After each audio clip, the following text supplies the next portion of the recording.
Boa noite a todos, sejam bem-vindos à nossa reunião pública desta noite. Pai nosso que estais nos céus, santificado seja o vosso nome, venha a nós o vosso reino, seja feita a vossa vontade, assim na terra como nos céus.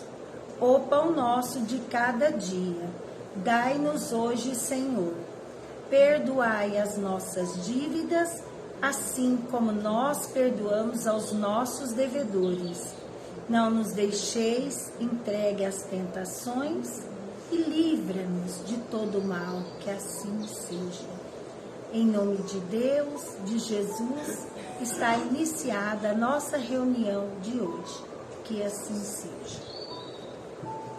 Então, vamos lá, do Livro dos Espíritos. É a pergunta.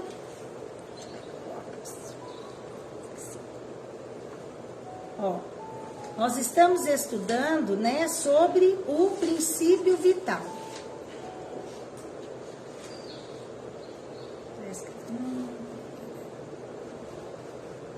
Aqui. É a pergunta 66. O princípio vital é o mesmo para todos os seres orgânicos? Sim, modificado segundo as espécies. É ele que lhes dá o movimento e atividade, e os distingue da matéria inerte, pois o movimento da matéria não é vida. Ela recebe esse movimento, não o dá. Então, o princípio vital, lembra que a gente viu na outra semana? Nós temos o nosso espírito, o perispírito, o corpo de carne e o princípio vital. O princípio vital faz parte dos seres orgânicos. Quem são? Os homens, os seres humanos, os animais e os vegetais. E nós temos os seres inorgânicos, que é a terra, é o ar, a água. Esses seres não têm esse princípio vital, essa vitalidade. Tanto é que não tem esse movimento, não tem vida igual tem os seres orgânicos, né? Então ele pergunta, o princípio vital reside em alguns dos corpos, é o mesmo para todos os seres orgânicos? Sim. Ele é retirado do fluido cósmico universal. Lembra que ele é uma matéria modificada do fluido cósmico universal. Ele é retirado daqui, do nosso globo terrestre. Planeta Terra é retirado daqui, né? Ele é, sim, modificado segundo as espécies. Cada espécie tem a espécie humana, tem os animais, tem os vegetais. Cada um é um tipo de fluido, né? Aí ele fala, e é ele que lhes dá o movimento e atividade, né? A matéria inerte, ela não tem movimento, ela não tem vida, né? Por exemplo, uma pedra, a terra, é aquela coisa, aquele mineral inerte, parado. Ali não tem um fluido animalizado, não possui. São os seres inanimados. Isso. Se a gente for observar, na escala evolutiva, os minerais seriam o início. É o iniciozinho. Ali é o começo. Depois nós temos vegetais. Depois nós temos animais. E depois nós temos os homens. Então, é uma escala evolutiva, né? Então, é isso que ele fala, né? Então, depois, na próxima, a gente continua mais um pouquinho.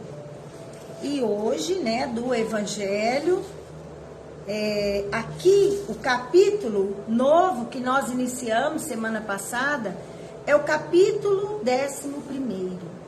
Amar o próximo como a si mesmo. Amar o próximo. Quem que é o próximo? todas as outras pessoas, todos os outros. O próximo, nosso próximo, são só os homens? Pode ser os vegetais, pode ser os animais, toda a natureza, tudo que tem aqui, né? Então, amar o próximo como a si mesmo. Então, eu tenho que fazer para o meu próximo, para o cachorrinho, para o gato, para o peixe, para o passarinho, aquilo que eu quero para mim. Você já viu que o planeta hoje em dia,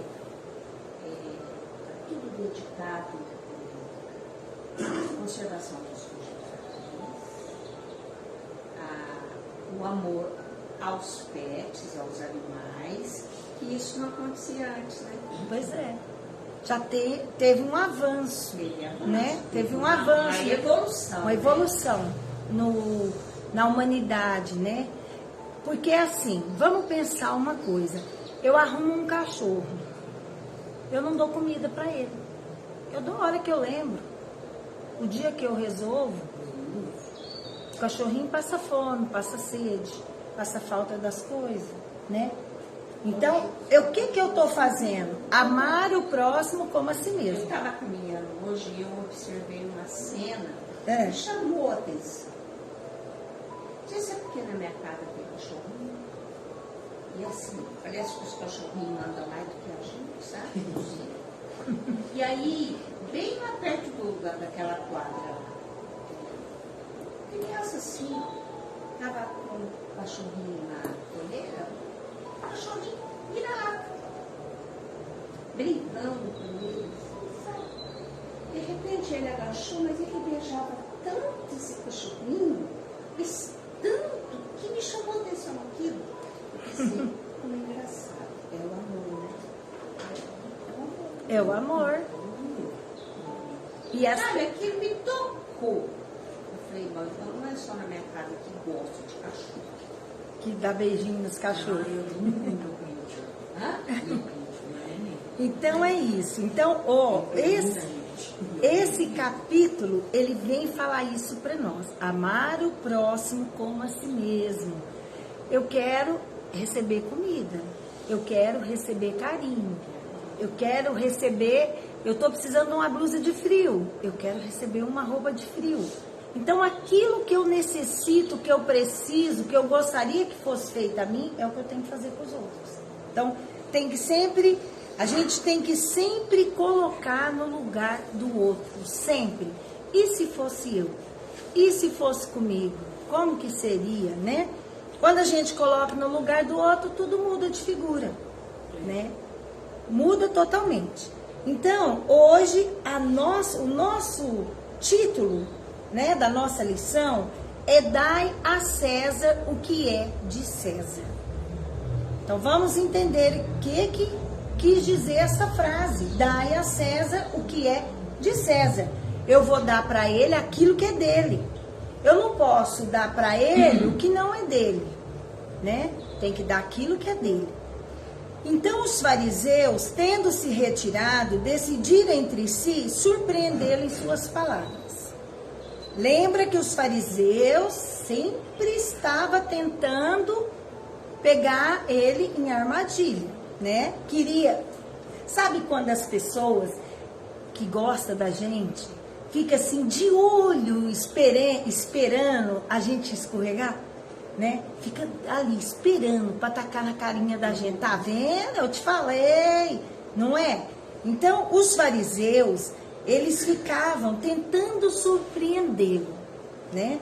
Mandaram-lhe, pois, seus discípulos com os herodianos dizer-lhe: Senhor, sabemos que sois verdadeiro e que ensinais o caminho de Deus pela verdade, sem considerar a quem quer que seja, porque não considerais a pessoa nos homens.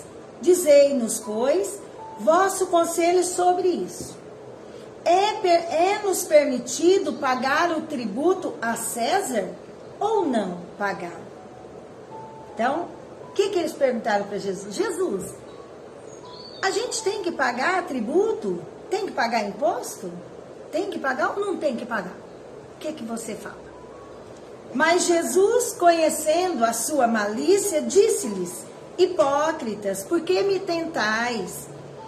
Mostrai-me a peça de dinheiro que se dá para o tributo. Me dá a moedinha aí, dá o dinheiro. E tendo eles lhe apresentado uma moeda, Jesus lhes disse: de quem é esta imagem e esta inscrição? De César, disseram-lhe.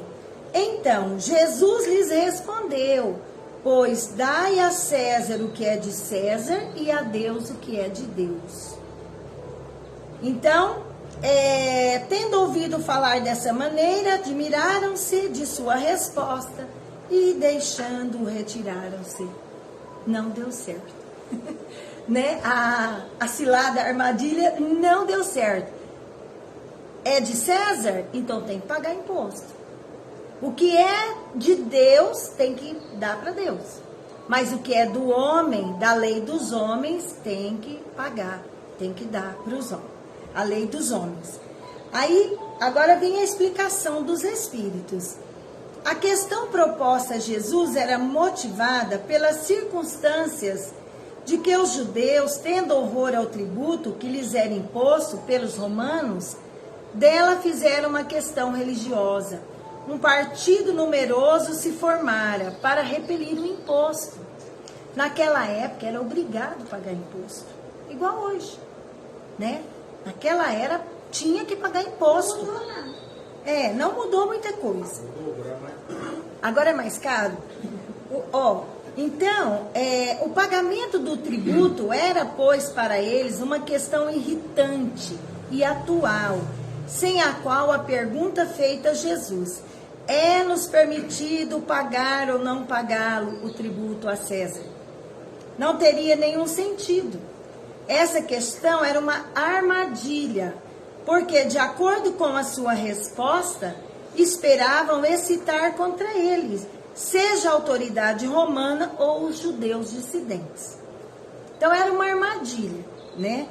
Mas Jesus, conhecendo a sua malícia, evita a dificuldade, dando-lhes uma lição de justiça, dizendo-lhes para restituírem a cada um o que lhe é devido. Tem que pagar imposto? Tem que pagar imposto.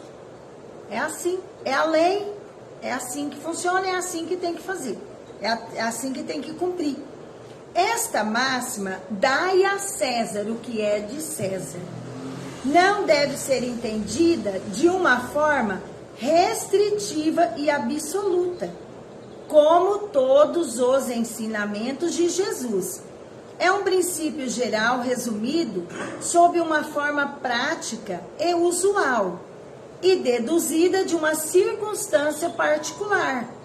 Esse princípio é uma consequência daquele que manda agir para com os outros, como quereríamos que os outros agissem para conosco. Ele condena todo prejuízo material e moral acarretado a outrem, toda violação dos seus interesses. Prescreve o respeito dos direitos de cada um, como cada um deseja que se respeite os seus. Estende-se ao cumprimento dos deveres contraídos para com a família, a sociedade, a autoridade, assim como para com os indivíduos. Então, aqui, nessa máxima, dai a César o que é de César, nós vivemos no mundo, não vivemos? Nós somos espíritos imortais, mas hoje nós estamos reencarnados no planeta Terra. É um mundo onde tem disciplina, onde tem regra, onde tem os costumes, tem leis. Nós temos que cumprir as leis, né? Se a gente burla, se a gente engana, se a gente tapeia, a gente fica devedor. A gente fica devedor.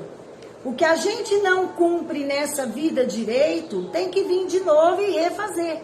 Mas você já pensou se não tivesse dever? Como que seria, hein? Cada um fosse fazer o que achasse. O que pela sua cabeça, né? Não daria certo. Fica meio difícil. É a mesma coisa. Já tem injustiça você ter um dever, ter um direito. Imagina se não tivesse. Imagina, eu penso assim, imagina na nossa casa, uma casa que não tem regra, uma casa que não tem hora de arrumar, uma casa que não tem hora de almoço, Uma casa que você levanta e não arruma a cama. Você chega, você arranca o sapato e larga na sala. Hora pra dormir. Você larga a roupa na cozinha. Uma casa que não existe regra, não existe dever, não tem disciplina. Que jeito que é essa casa? Não tem dia de limpar, não tem dia de lavar roupa, não tem dia de passar roupa. Você vai vestir a roupa, cadê a roupa? Tá suja. Né? Você vai comer, não tem nada, não fiz compra. Não tem arroz para fazer comida. Então, na vida, tudo tem que ter regra, tudo tem que ter disciplina, tudo tem que ter organização. Porque se não tiver, vira uma bagunça. Vira uma bagunça que a gente não dá conta. As pessoas que são acostumadas com disciplina, com regra, sofrem. Aqueles bagunçados, desorganizados, não sofrem, porque são acostumados assim. Eles não sabem o que é uma gaveta organizada. Você pega lá a gaveta, joga a roupa tudo lá. Cueca, calcinha, meia, blusa. Bola tudo na gavetona. Porque gavetão é embolado de coisa. Aí você vai procurar, você não acha. Não acha nada. Pelota tudo, amassa tudo, não é? Então, assim, se a nossa vida não fosse uma vida que tivesse regra, que se tivesse lei, tivesse norma, para a gente cumprir, seria muito difícil. Então, por que a gente está reencarnado e por que a gente mora em cidades, em países? Para a gente aprender a cumprir regra, a cumprir deveres, a ter disciplina. Todos os dias de manhãzinha a gente acorda e já tem uma coisa para fazer. Acordou, já tem a primeira coisa a fazer. Depois outra coisa. Depois já vem outra. Depois vem outra. Se eu acordo, eu já não faço a primeira, já pulo para a segunda, já não faço a terceira, aquilo vai virando bagunça. Por exemplo, eu levanto, eu tenho que arrumar o café da manhã. Estou incumbida de arrumar o café da manhã. Levantei e não fiz café. Levantei e não arrumei o pão. Todo mundo chega para comer, cadê? Não tem. Não fiz. Então, na vida, tudo tem disciplina, tem hora, o horário, a hora de fazer aquelas coisas. Né? É isso que ele quer dizer. Dai a César o que é de César. E mais embaixo ele vem falar, esse princípio é uma consequência daquele que manda agir para com os outros, como quereríamos que os outros agissem para conosco. Se eu deixar de cumprir uma tarefa que é minha, eu tenho que fazer o almoço. Vamos nos exemplo corriqueiro e simples, né? Eu tenho que fazer almoço. As crianças vão chegar, o marido vai chegar, ou a esposa vai chegar. Eu não faço. Eu durmo, eu esqueço, eu não faço. O que acontece? Todo mundo chega na hora e não está pronto. Aí já tem que ir trabalhar, já tem que ir para a escola, já passa do horário, já dá tudo errado. Não é? Então, se eu tenho que fazer, porque se fosse o contrário, não ia ser bom se eu chegasse, tivesse tudo ali arrumadinho e pronto? Ia, não ia? Então, aquilo que eu gostaria que fizesse para mim é o que eu tenho que fazer. O que é minha tarefa, o que é meu dever, é meu. A gente tem tarefa coletiva. Nós temos tarefas individuais. A tarefa de arrumar a cama é minha. É só minha. Eu que tenho que arrumar minha cama. A gente aprende desde pequenininho. Quem que arruma a minha cama? Sou eu. Não é o outro, não é a esposa, não é o filho. Ó, meu filho, arruma a minha cama. Não, cada um arruma a sua. A gente aprende isso pequenininho. Põe o sapato no lugar, põe as coisas arrumadinhas. Isso tudo a gente aprende quando é pequeno. E vai desenvolvendo ao longo do nosso crescimento aqui na Terra. Tem pai, tem mãe, tem vó, tem tio, tem babá. Tem um monte de gente que está ali naquela tarefa para ensinar a gente. Não é?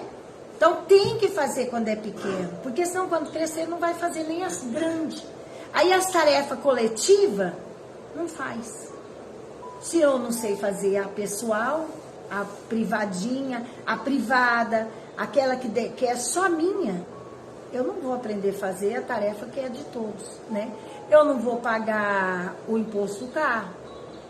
Aí eu não vou pagar a luz no dia certo, corta a luz, né? Então, a gente tem que aprender a cumprir regra, cumprir dever. O que é meu, é meu. Se eu não fizer nessa vida direito, eu vou reencarnar de novo para fazer de novo. Não tem pessoas que parecem assim, é organizadíssimo? Tudo planeja, tudo organiza, tudo paga, nada sai do lugar. Não tem pessoas assim? É uma disciplina. Uma disciplina, né? A gente tem gente que é assim. Por quê? Por que que é assim? Porque já teve vidas passadas, já foi desenvolvendo ao longo das encarnações. Nós que somos desorganizados, é porque a gente ainda tem que aprender. E não adianta, precisa de mãe. Antigamente as mães davam reiada, né? Vai fazer isso, não faz. Ensina uma vez, na segunda já apanhava. E a gente fazia, porque se não fizesse, apanhava. Hoje está no celular. Hoje é diferente, hoje a regra é outra, né? O organizado sofre mesmo. Sofre. Se ele conviver com gente desorganizada, pelo amor de Deus. Até no trabalho você passa raiva. É, porque você cumpre a sua tarefa, mas o outro não cumpre. É a organização das coisas no lugar, que tira quando você precisa não estar. E aí? Eu tenho que ser organizada. Você vai procurar a tesoura, Mas cadê a quando eu tesoura? chego numa casa que está desorganizada, eu falo para esse aqui, ai, acho que eu não consigo ver aqui. Vamos embora? Ai, não vou embora. Então, ó, ele fala, ele condena todo prejuízo material e moral acarretado a outrem. Como que a gente pode dar prejuízo material? Vamos lá pensar. Como a gente pode dar um prejuízo material para alguém? Ou moral? Trata alguma coisa, não cumpre? Trata, vai fazer isso, vai fazer aquilo. Como? Hã? Trata de ir, não vai. Compra, Né? não paga. Compra, não paga. Então, Não cumpre horário. não cumpre horário. Gente, eu tiro assim pela atividade de domingo, né? Uhum. Às vezes o evento está tudo organizado para começar às 7h30 e não começa. Ai, mas esse ano demora, né? Nossa, mas é por quê? Porque as autoridades estão atrasadas 2h30, tá entendendo? E eles acham que isso é normal. Acham que o outro é obrigado a ficar ali, Esperando. sem comer, sem beber, sem nada, né? Esperando. Esperando. Isso é prejuízo? Para o outro, é prejuízo. Acarreta Na prejuízo. médica é assim, você paga e perde a tarde inteira. Dia inteirinho. Às vezes coloca 2, 3 no mesmo horário, né? A agenda do médico, a pontualidade do cliente chegar. Do É. médico, Não é da hora de si. Então, isso daí tem prejuízo material para as pessoas? Tem. Tudo isso que a gente falou traz prejuízo. E o que é a primeira frase? Eu vou fazer para o outro aquilo que eu quero para mim, né? O que a Sueli falou, eu vou chegar atrasado, não importa, eles vão ter que me esperar, né? E se fosse o contrário? E se eu que tivesse que esperar? Não ia ser ruim? Põe no lugar do outro. Né? Coloca no lugar do outro. A única forma da gente sentir é colocar colocar no lugar do outro. Se colocar no lugar do outro, pode ser que a gente modifique. Aqui ele fala, prescreve o respeito dos direitos de cada um, né? Cada pessoa tem direito. Não tem aquela frase? O nosso direito termina quando o do outro começa, né? O meu direito vai só até ali, limite. porque dali para lá já é do outro, né? Então a gente tem que ter esse senso, né? O outro também tem direito. É a mesma coisa. Eu varro a minha porta, puxo o lixo. põe na esquina do vizinho, largo. Ali começa o direito, ó. Eu tô extrapolando o direito do outro. Eu tenho que pegar aquele lixo, apanhar e tacar dentro do saco de lixo. Porque senão eu já tô prejudicando o meu vizinho, né? Aqui ele fala, né? Como cada um deseja que se respeite os seus. Estende-se ao cumprimento, ó, dos deveres contraídos para com a família. A gente tem direito contraído com a família? O que é ter uma família? Marido, mulher, filhos, cachorro, gatinho, papagaio. Um lar. A gente contrai um lar. Dentro desse lar, cada um tem uma tarefa. Cada um tem uma coisa para fazer. Aquele tempo que a mulher tinha que limpar a casa inteira, fazer comida, lavar roupa, trabalhar fora, isso já foi. Hoje a realidade é outra. Hoje todo mundo tem que ajudar. Porque senão a mulher não dá conta. É uma troca mútua. Que agrada a todos. Isso. Todo mundo tem que se ajudar. Não fica só no cansaço. Cansa todo mundo. E assim, o que a gente vai... Ninguém cansa. Mas se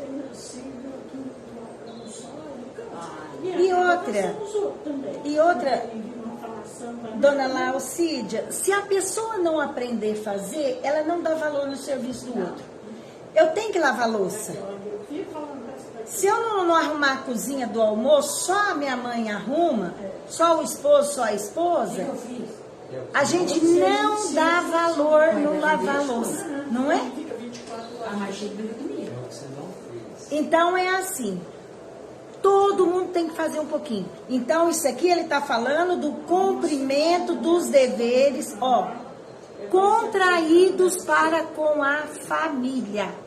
Eu tenho. Isso é respeito. Ó, eu tenho um compromisso, eu, Gláucia, com meu marido, com os meus filhos, perante o lar, um lar limpo, um lar asseado, organizado. Se não paga a luz, apaga a luz, fica sem luz, né? Se não trabalha, se não compra os alimentos, não tem como fazer o almoço, não tem como fazer comida. Então, existem deveres contraídos com a família. Eu tenho um filho, não, eu quero ter 5 filhos, eu quero ter 6. A casa é pequenininha, não tem cama para todo mundo. Então, a gente, tudo tem que ser o quê? Planejado, organizado. Vida que não se planeja e vai acontecendo, dá muito problema, muito sofrimento para nós, né? Aqui ele fala, né, os deveres contraídos para com a família, os deveres contraídos com a sociedade. A gente mora onde? Numa cidade. Nós não estamos morando lá no meio do mato, sozinho, isolado. Nós moramos numa cidade, numa sociedade. Aqui em Paranaíba, né? A gente mora num bairro, numa comunidade. A gente tem vizinho. A gente frequenta uma farmácia, um mercado, um açougue, não tem isso? Então a gente convive. Nós temos o que mais? A gente vai numa academia, vai num clube. Isso tudo daí traz o quê? São deveres contraídos para com a sociedade. A gente tem que contribuir para que essa sociedade se melhore, né? Ela melhore, a gente melhore. Por exemplo, a gente é de difícil trato. A gente faz parte dessa comunidade, dessa cidade, daqui de Paranaíba. Lá do bairro. Briga com um vizinho, briga com o outro, briga com os da rua, depois os da esquina, os do outro quarteirão, vai brigando com todo mundo. A gente gostaria que as pessoas brigassem conosco, tratassem nós mal? Não. Ninguém gosta. E, portanto, então, a gente não pode brigar com o outro, né? A gente deve fazer o possível para ter boa convivência. Arrupia, mas não briga. Ó, aí depois vem aqui, deveres contraídos com a autoridade. O que a gente pode extrair disso daqui? seria a nossa autoridade? Não. Ou as autoridades perante os poderes que tem? Os poderes eu não tenho. A gente tem dever perante as autoridades? Eu tenho, porque, por exemplo, eu tenho dever de juntar todos os meus sacos de lixo, porque tem norma que o lixeiro vai passar para pegar. O dia, a hora. Isso faz parte da limpeza. Isso depende de uma administração municipal, autoridade municipal. Sim. Porque senão cada um fazia o que queria. É verdade. Então a gente tem deveres para cumprir, com a autoridade. Aqui a gente pode ver tanto a gente sendo alguma coisa, alguém na sociedade que pode fazer uma diferença na sociedade, né? E saber usar essa autoridade, né? Com harmonia, com equilíbrio.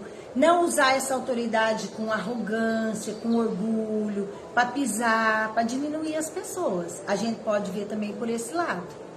E pode ver também pelo lado que existem as autoridades e que nós temos que cumprir leis, né? E aqui ele ainda fala, e assim como para com os indivíduos. E temos ainda deveres uns para com os outros. Tô vendo um cachorrinho morrendo de fome passando na rua. Nem ligo. Tô nem aí. Não é meu, não sou eu. Não tem nada com isso. A gente vê uma pessoa passando fome. Não tô nem aí. Não sou eu, não é meu parente. Não tô nem aí. Então a gente tem dever para com todos. Todos. A sociedade, de uma forma geral, a gente tem compromisso. Se eu tô aqui reencarnado e passo por alguém, não ligo, finjo que não existe, é invisível. Tô vendo passando frio, tô vendo passando fome. Não dou comida, não ligo, não importo. Você não vai ser o salvador da pátria. Mas você tem que ter um certo compromisso, você tem que auxiliar, você tem que apoiar.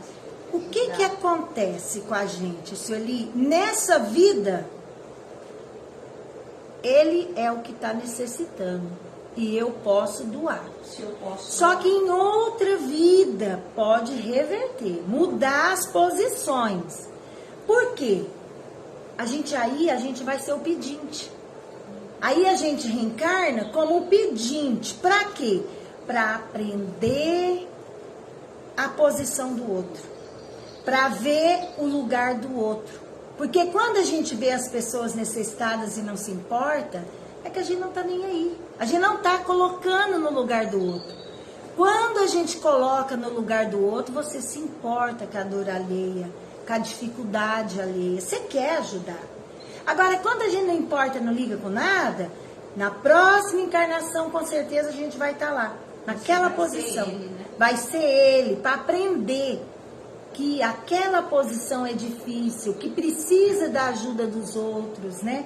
Então aí as reencarnações, elas são maravilhosas, porque elas simplesmente vêm para ensinar nós. Sentir. O que Deus faz? Você vai sentir na pele. Não adianta só falar, você vai sentir. Porque quando você é rico hoje, tem opulência, tem tudo, não liga com os outros. Tem funcionário, não importa com o funcionário. Aí o que acontece? Noutra encarnação, você vai mudar de posição. Você vai ser o funcionário, você vai ser a pessoa que precisa de ajuda. Para aprender como que é o outro lado da moeda, né? E isso faz a gente crescer, faz a gente ser diferente. Então, dai a César o que é de César. Amar o próximo como a si mesmo. Então, sempre temos que colocar no lugar do outro. Pula de posição, vai para lá, deixa ele vir para cá. A gente fica diferente, enxerga diferente. Às vezes quer passar reto, não tá nem aí, muda de jeito, dá um clique. E se fosse comigo? E se fosse meu filho que estivesse ali pedindo? Vai que o nosso filho muda para o Japão, vai lá para não sei onde. e lá está passando falta das coisas. E se fosse o meu filho? E se fosse alguém que eu amo? Né? Então a gente não sabe quem que é aquela pessoa que está reencarnada. Às vezes é um ente querido nosso, de outra vida. Então assim, vamos ajudar, vamos fazer de tudo. Para quê? Para fazer o bem, para ajudar, para ser bom. Porque é isso que importa na nossa vida. É isso que faz a diferença na nossa vida, né? Não adianta só vir no centro, não adianta a gente ser bonzinho, né? Precisa fazer alguma coisa. A gente está aqui não é a passeio. O mundo está passando por dificuldades, sim, está passando. Mas nós vamos fazer igual o Chico Xavier? Lembra da historinha do Chico? Que ele foi de avião, deu uma pane no avião, o povo começou a gritar, descabelar, meu Deus, eu vou morrer. Meu Deus! E começou todo mundo a gritar. O Chico lá, todo mundo está gritando, eu também vou gritar. Começou a gritar. Diz que o Emmanuel apareceu e falou, para que é isso, Chico? Para que você está gritando? Ora, por que eu estou gritando? Porque o avião vai cair, porque eu vou morrer. Eu vou morrer, todo mundo está gritando. Aí ele fala pro Chico, Chico, para de gritar. Aí passou um pouquinho o Chico gritando. Falou, Chico, morra, mas morra com dignidade. Então, nós, né? O que a gente vai fazer?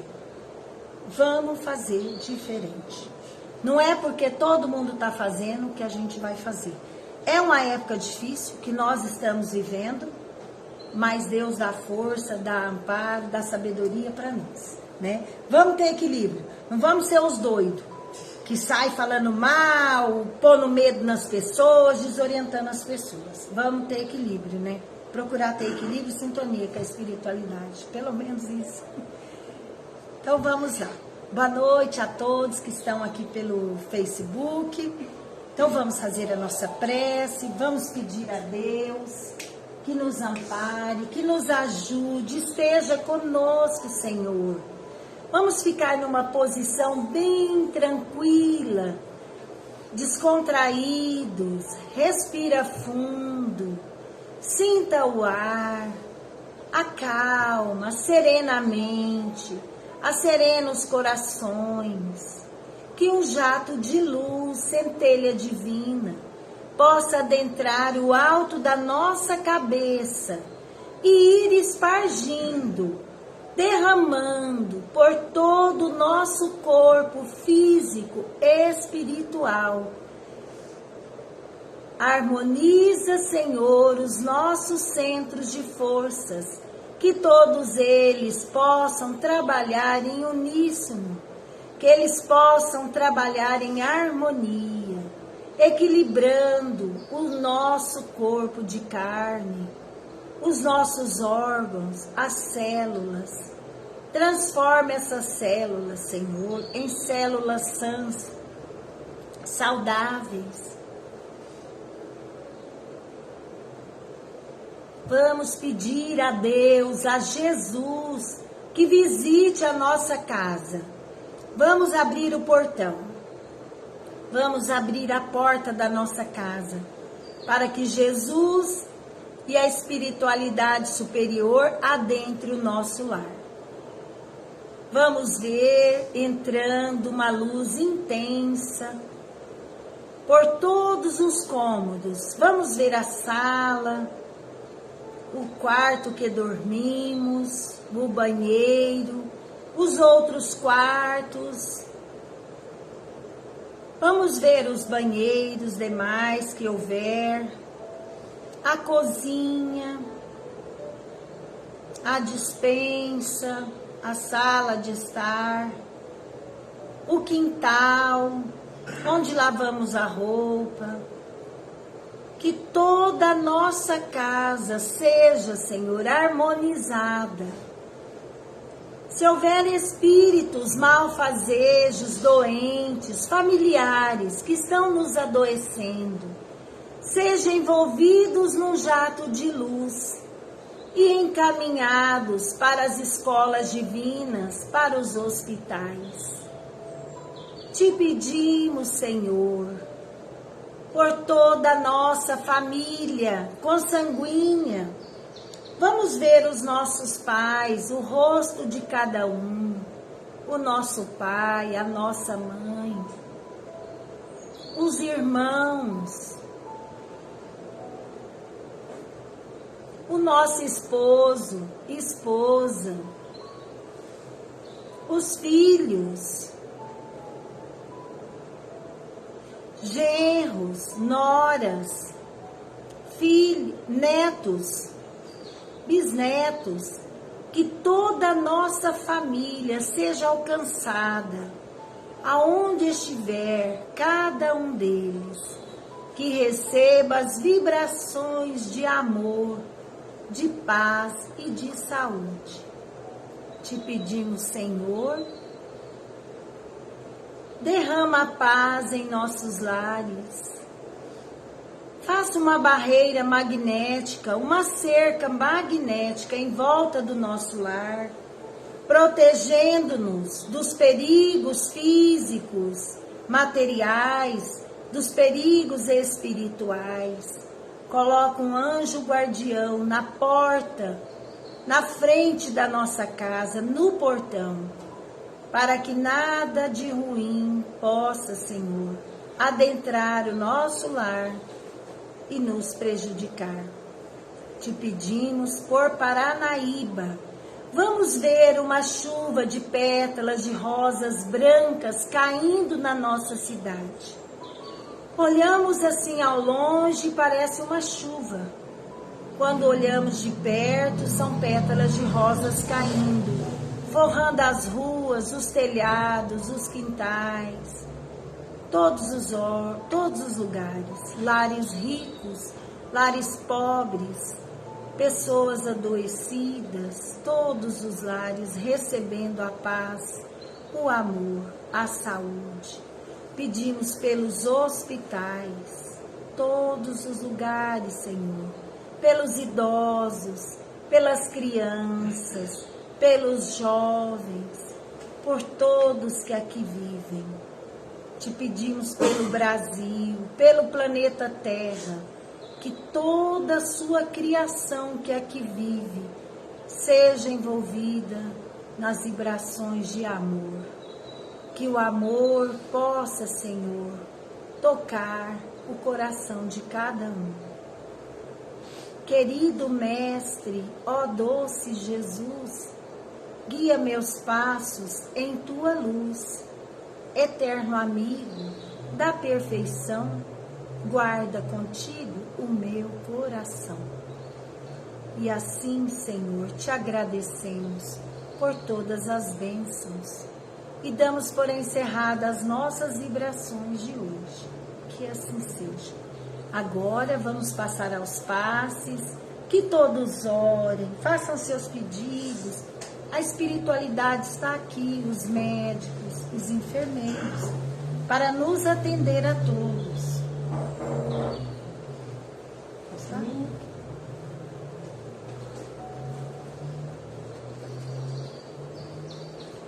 Água, Renata. Ah, você já pegou? Então tá bom. Que bom. Tem mais dois.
Então vamos nos preparar para o encerramento da nossa reunião, agradecendo a Deus, a Jesus, Maria de Nazaré, a espiritualidade superior, os médicos e enfermeiros espirituais.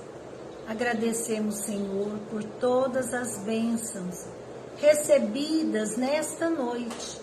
Esteja sempre conosco durante a semana, que possamos estar receptivos ao nosso anjo guardião.